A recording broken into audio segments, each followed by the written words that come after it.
We're in Wengen, Switzerland once again, as we found out last year about something called sledging that is super fun and not readily available in the United States. Click on the link in the upper corner to see our previous video about sledging. This video is about the cost comparisons for someone living in the US but traveling to Europe to ski rather than, say, Colorado. We live in Texas, so a flight to Colorado is much shorter than the 10 or so hours it takes to get to Switzerland. But lift ticket pricing in the United States has gotten so crazy recently that we thought, hey, let's compare the price of a trip to Switzerland to Vail, Colorado. Again, this is for the casual, once or twice a year skiers, not someone who is on the slopes multiple times a season with an Epic or Icon Pass. Currently, the basic Icon Pass is almost $1,000 per person for the season. One-day lift tickets in Vail, Colorado are over $200 per person per day. Here in Wengen, $75 per person per day, and that is on the weekend.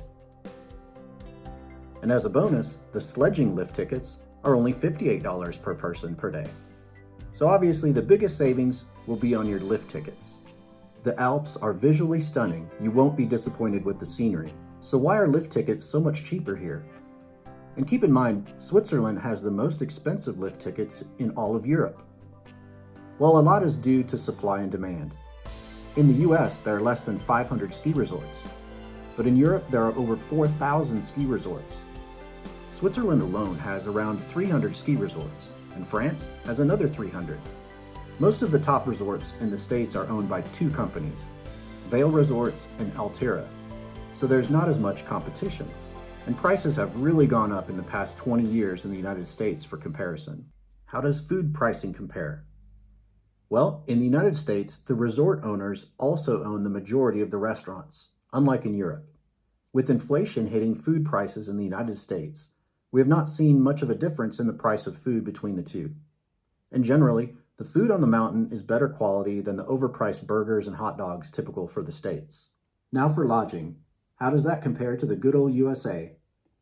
Well, our hotel here in Wengen cost us around $300 per night. We stayed at the Alpenruhe in an upgraded room with a stunning view of Wengen.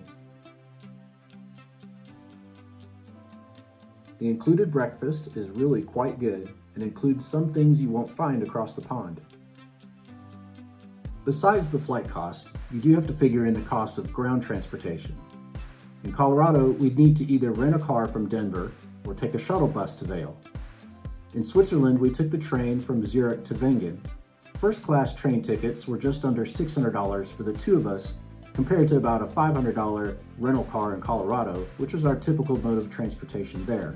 This is, of course, comparing a similar week-and-a-half stay. Overall, we'd say you can't go wrong with either location. But if you're thinking that a ski trip to Europe is too expensive compared to a domestic trip, you may be surprised. So do some research and let us know if you have any questions in the comments. Thanks for watching and see you on our next adventure.